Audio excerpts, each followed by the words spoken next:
Hello everyone, welcome again. और आज की इस वीडियो में डिस्कस करने वाले हैं worksheet 36 4 class 10th subject science English medium की ये वर्कशीट है और जो कि डायरेक्टरेट ऑफ एजुकेशन की तरफ से 25 सितंबर 2020 के लिए शेड्यूल की गई है। इस वर्कशीट में हम मेटल्स एंड नॉन मेटल्स जो चैप्टर है हमारा, उसके क्वेश्चन आंसर जो है यहाँ पर दिए गए हैं। ऑब्जेक्टिव टाइप क्वेश्चंस हैं, शॉर्ट आंसर हैं, लॉन्ग आंसर टाइप क्वेश्चंस हैं, उनको हम डिस्कस करेंगे। चैप्टर ऑलरेडी कंप्लीट कवर हम कर चुके हैं और अगर चैप्टर में कोई प्रॉब्लम है तो आप कमेंट करके पूछ सकते हो। और अब इस वर्कशीट में हम जो क्वेश्चन आंसर हैं वो डिस्कस करेंगे। So now let's start. First क्या है, A part objective type questions.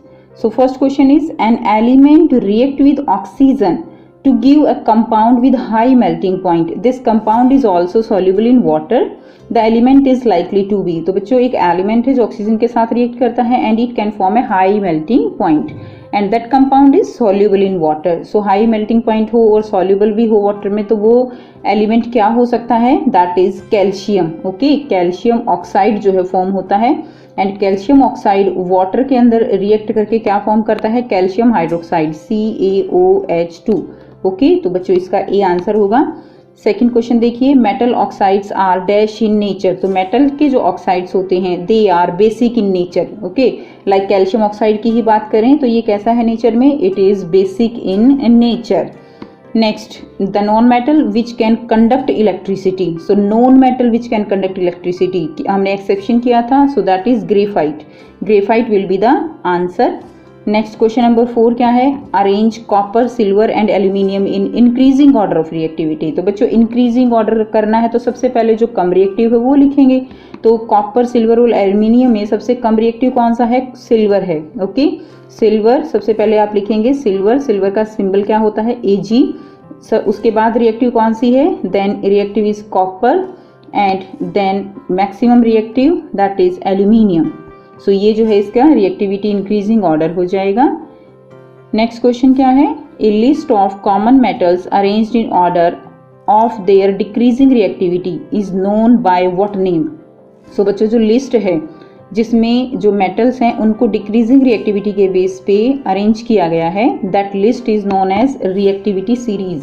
क्या होगा, that is known as reactivity series. आप लिख सकते हैं रिएक्टिविटी सीरीज, हमने उसको नाम दिया है। ओके, रिएक्टिविटी सीरीज इसका आंसर होगा। अब देखिए क्वेश्चन नंबर 6। बच्चों बहुत सारे क्वेश्चंस हैं, बहुत टाइम लगेगा अगर हम बहुत डीपली डिस्कस करेंगे। चैप्टर आपने किया हुआ है तो हम इनको जो है थोड़ा फास्ट डिस्कस करेंगे। नेक्स्ट क्वेश्चन क्या है, a dash reactive metal displace a dash reactive metal from its salt solution. So a high reactive metal, okay, high reactive metal displace a low reactive metal from its salt solution. High reactive metal होगी तो क्या करेगी, वो लो को जो है उसकी जगह से डिस्प्लेस कर देगी। ओके, नेक्स्ट क्वेश्चन नंबर 7 क्या है, name the ion made by non metals. तो नॉन मेटल्स बच्चों कैसे आयन्स फॉर्म करती हैं, कैटायन और एनायन। सो एनायन फॉर्म करती हैं। Number 8, some metals do not react with water at all, name any one. तो बच्चों which metal don't react with water, that is gold. Okay, gold है, प्लैटिनम, ये आप लिख सकते हो, gold and platinum. Next question number 9, metal which is the most abundant in earth crust. तो earth crust में सबसे ज्यादा जो अबेंडेंट मेटल है वो कौन सी है, एल्यूमिनियम है। Okay, next question number 10, the electronic configuration of an element E। ठीक है, उसकी जो कॉन्फ़िगरेशन है वो क्या है, 2 8 6। विल इट लूज 6 इलेक्ट्रॉन और गेन 2। तो बच्चों ये जो है 6 इलेक्ट्रॉन लूज करेगी या 2 इलेक्ट्रॉन गेन करेगी। तो ऑब्वियसली ये 2 इलेक्ट्रॉन गेन करेगी। वाई, क्योंकि इसको 6 जो इलेक्ट्रॉन हैं वो लूज करने के लिए बहुत ज़्यादा हाई अमाउंट में एनर्जी चाहिए। ओके, जो वो पॉसिबल नहीं है। So it will gain 2 electron. Answer क्या लिखेंगे आप, gain 2 electrons. Okay, it will gain 2 electrons. अब देखिए नेक्स्ट क्वेश्चन करेंगे हम। क्वेश्चन नंबर 1 है short answer type B section का, क्वेश्चन नंबर 1 करेंगे। ओके, फर्स्ट क्वेश्चन है बेटा, complete the following reaction Fe plus H2O। तो क्या बनेगा, Fe plus H2O, it will form Fe3O4 plus hydrogen gas जो है यहाँ से निकलेगी। अब रिएक्शन को आप बैलेंस करोगे तो यहाँ आप लगाओगे 3, यहाँ लगाओगे 4 एंड यहाँ लगाओगे 4। ओके, ये आप साथ साथ लिखिए। क्योंकि आपको ये आंसर जो है एक जगह पर किसी बुक में नहीं मिलेंगे, तो आप आंसर जो है वो साथ साथ लिखते रहिए। सेकंड क्या है, कैल्शियम प्लस वाटर, क्या बनेगा, कैल्शियम हाइड्रोक्साइड, अभी हमने लिखा भी था। सो CaOH2 प्लस हाइड्रोजन गैस जो है वो निकल जाएगी। ओके, सो यहाँ से आप इसके सामने 2 लगाएंगे तो ये रिएक्शन जो है बैलेंस हो जाएगी। अब हम इसको क्लीन करते हैं, आपने लिख लिया होगा ये। चलिए नेक्स्ट थर्ड क्या है, K प्लस H2O, तो क्या बनेगा बेटा, K plus H2O, it will form KOH, potassium hydroxide बनेगा एंड हाइड्रोजन गैस जो है वो निकल जाएगी। तो देखिए बैलेंस करेंगे तो 2, यहाँ पे भी 2 आएगा और यहाँ पे क्या होगा, यहाँ पे भी आप 2 जो है लगा देंगे तो रिएक्शन बैलेंस हो जाएगी। Okay, next question number second क्या है, बी पार्ट का। Generally, when metals are treated with mineral acids, hydrogen gas is liberated. But ये हमने पढ़ा था कि जो metals हैं वो जब हाइड्रोजन गैस लिबरेट होती है जब वो एसिड के साथ रिएक्शन करते हैं, लाइक हाइड्रोक्लोरिक एसिड है या सल्फ्यूरिक एसिड है। But when metals except manganese and magnesium treated with dilute nitric acid, hydrogen is not liberated. Why? तो बच्चों इसका आंसर आपको पता है, because nitric acid is an good oxidizing agent. तो आइए देखते हैं इसको लिखेंगे कैसे। So when metals react with nitric acid, hydrogen gas is not evolved. Why? This is because nitric acid HNO3 is a strong oxidizing agent.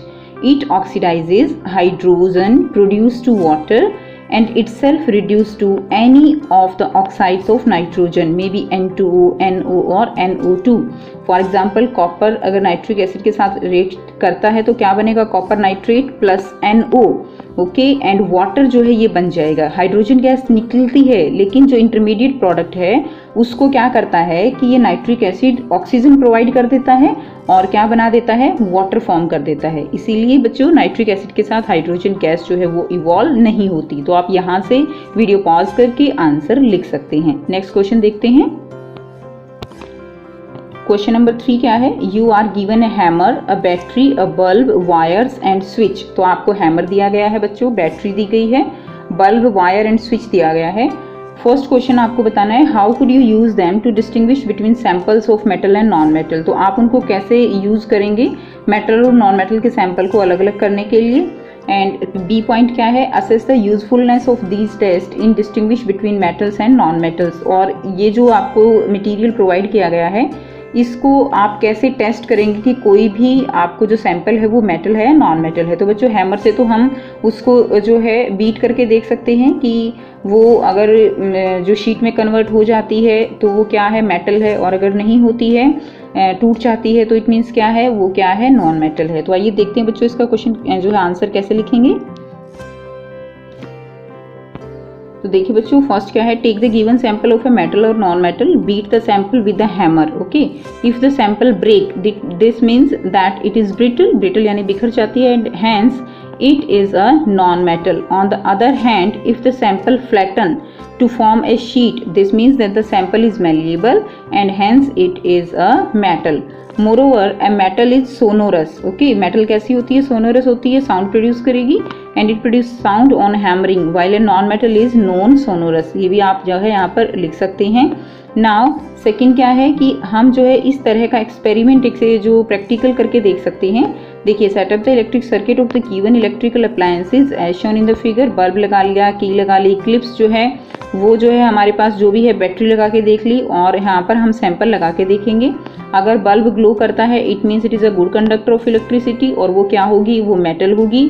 और अगर good conductor, अगर बल्ब ग्लो नहीं करता it means it is not good conductor of electricity, तो वो क्या होगी, that will be the non metal. इस तरह से हम पता लगा सकते हैं। ओके, तो यहाँ से बच्चों आप आंसर लिखेंगे। नेक्स्ट क्वेश्चन क्या है, नेक्स्ट क्वेश्चन नंबर 4 क्या है, what are amphoteric oxides, give 2 examples of amphoteric oxides with reactions. Okay, तो आपको बताना है एम्फोटेरिक ऑक्साइड्स क्या होते हैं और एग्जाम्पल भी देना है। सो स्टूडेंट्स, एम्फोटेरिक ऑक्साइड्स क्या होते हैं, those metal oxides which react with both acids and bases to produce salt and water is known as amphoteric oxides. यानी ऐसे मेटल ऑक्साइड्स जो एसिड्स के साथ भी रिएक्ट करते हैं और बेस के साथ भी, उनको हम क्या कहेंगे, they are known as amphoteric oxides. Example क्या है, एग्जाम्पल है zinc oxide and aluminium oxide Al2O3। तो ये एग्जाम्पल आप दे सकते हो।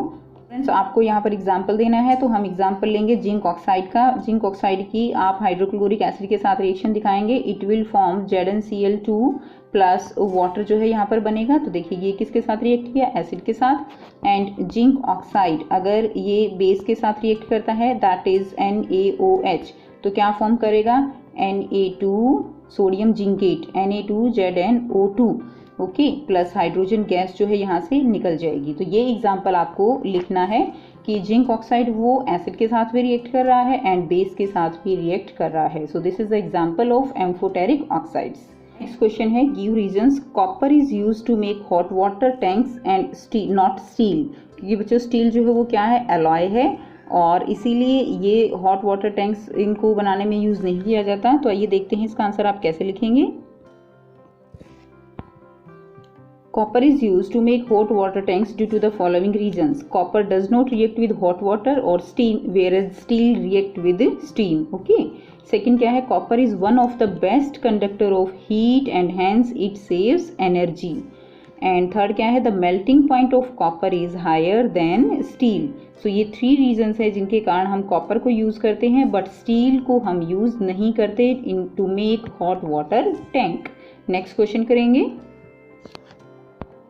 नेक्स्ट क्वेश्चन है students, gold and silver are use to make jewellery. तो गोल्ड एंड सिल्वर जो है वो ज्वेलरी उनसे बनती है, why, because these are non reactive metals and they not reactive with water and oxygen. हम इसको देखेंगे भी कैसे लिखेंगे। नेक्स्ट क्वेश्चन देख लेते हैं, sodium potassium and lithium they are stored under oil. So sodium, potassium and lithium they are stored under oil. Why? Because they are highly reactive metals. So देखिए कैसे लिखेंगे आंसर। So फर्स्ट का answer बच्चों आप लिखेंगे, platinum, gold and silver they are use to make jewellery because these are highly ductile, malleable, lusters and resistance to corrosion. Okay, second कैसे लिखेंगे, these metals जो कि sodium, potassium and lithium, these metals react so vigorously with oxygen and moisture present in the air that they may even catch fire when kept in open air. Hence, to protect them from oxidation, they are stored under oil. तो इस तरह से आप इसका answer लिखेंगे। Next question देखते हैं। Question number 6 है, metallic oxides of zinc, magnesium and copper were heated with the following metals. तो बच्चों ये मेटल जो है ऑक्साइड्स दिए गए हैं, zinc oxide, magnesium oxide and copper oxide.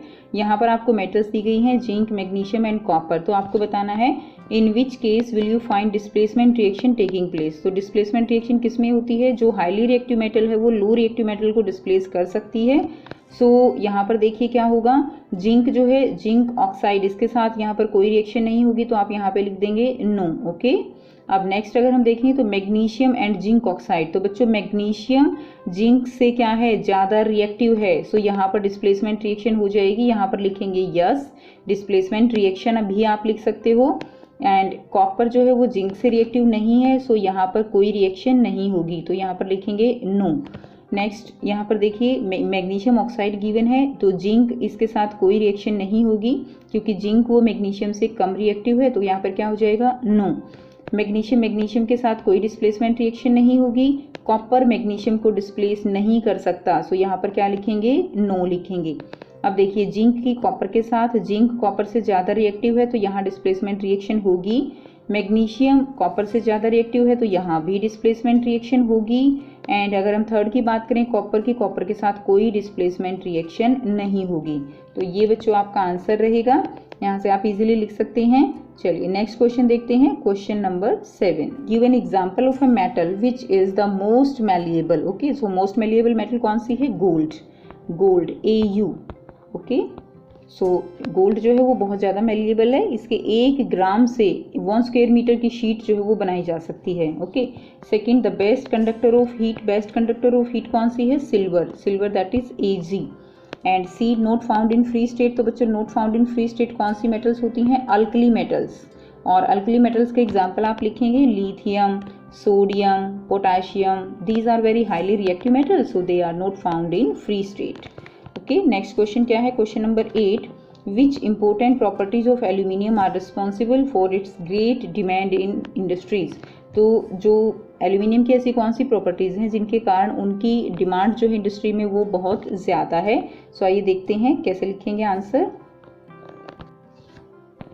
So the properties of aluminium metal responsible for its great demand in industry are, the first क्या है, the metal is a good conductor of electricity, aluminium is a good conductor of electricity.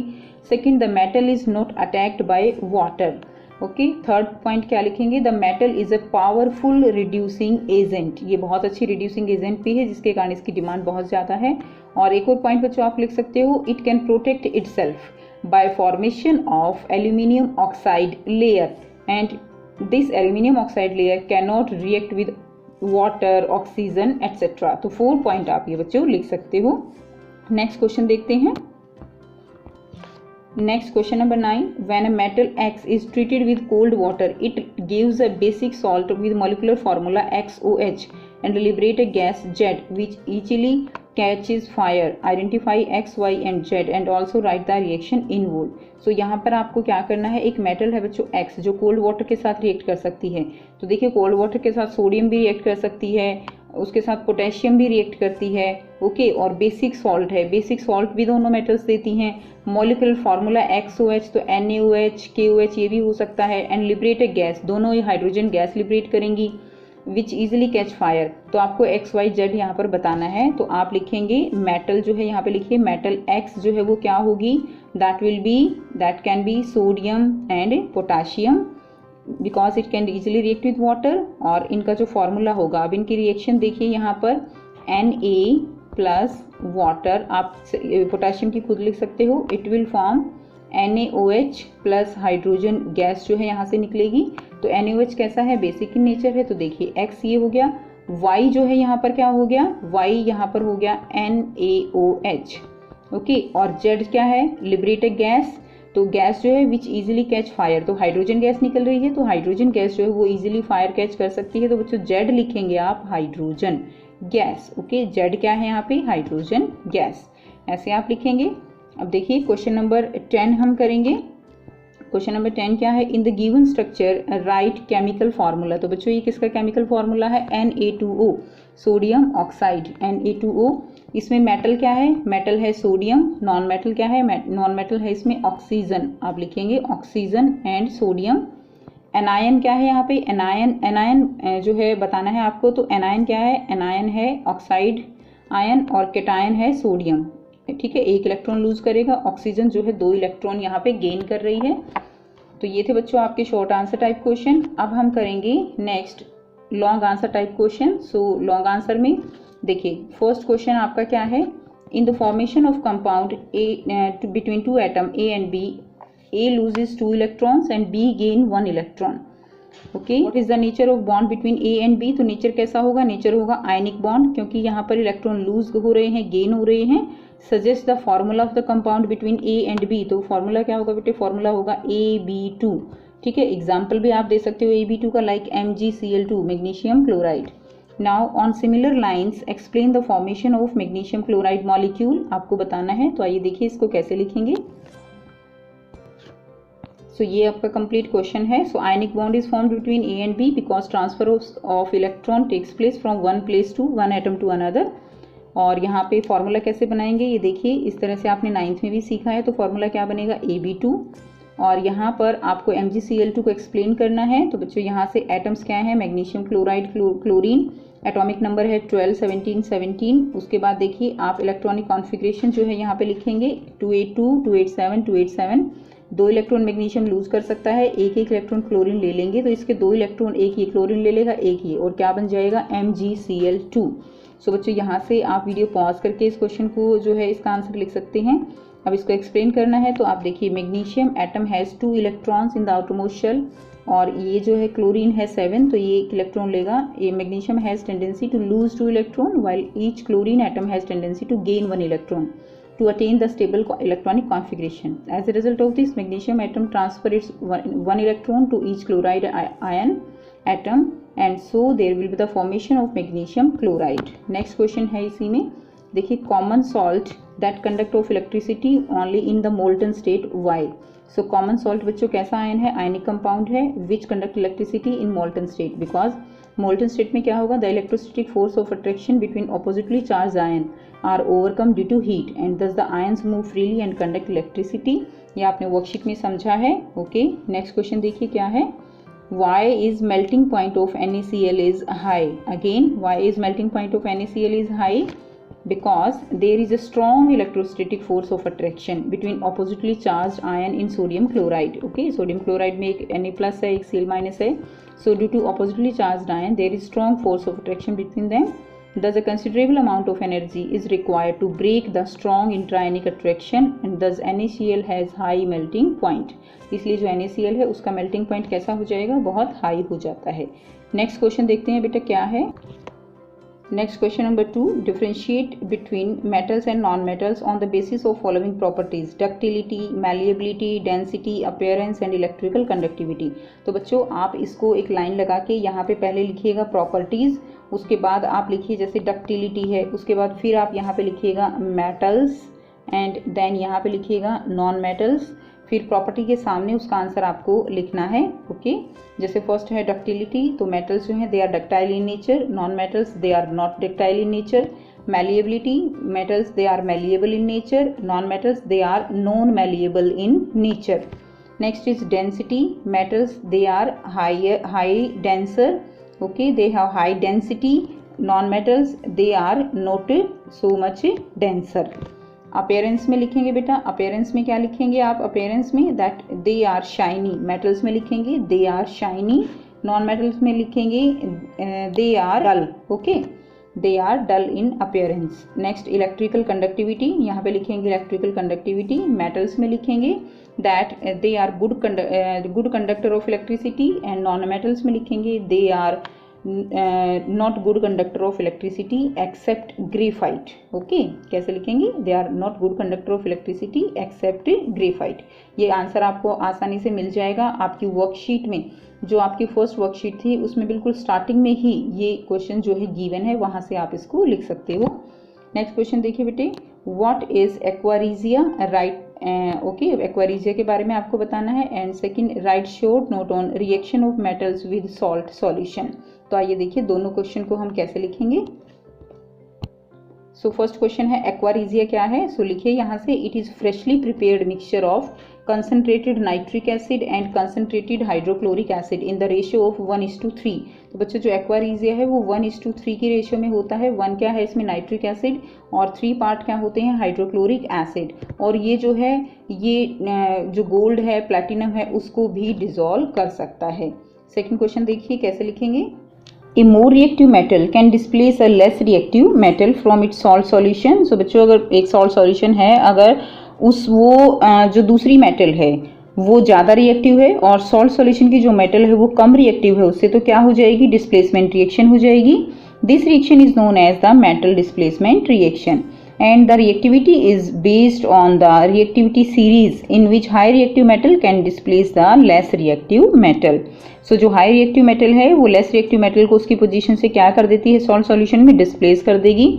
For example like copper sulfate का salt solution है। Okay, यहाँ पर iron जो है वो react करेगा, आयरन कॉपर से ज़्यादा रिएक्टिव है, so there will be the formation of FeSO4। Okay, and यहाँ पर क्या बन जाएगा, FeSO4 बनेगा और कॉपर जो है वो एज इट इज बाहर निकल जाएगा। ओके, नेक्स्ट अगर हम इसका ऑपोजिट लेते हैं, देखिए हमारे पास FeSO4 का सॉल्ट सॉल्यूशन है और ये जो है कॉपर इसके साथ रिएक्ट करेगी, तो क्या होगा, there will be no any reaction.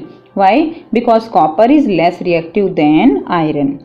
Okay, so ये थी बच्चों आज की वर्कशीट। आई होप आपको स्टूडेंट्स क्वेश्चन क्लियर हैं। फिर भी बच्चों कोई प्रॉब्लम है तो आप कमेंट करके पूछ सकते हैं। कमेंट करके बताइए आपको वीडियो कैसी लगी। अच्छी लगी तो लाइक शेयर जरूर कीजिए, चैनल को सब्सक्राइब कीजिए and also press the bell icon for further notification. Thanks for watching.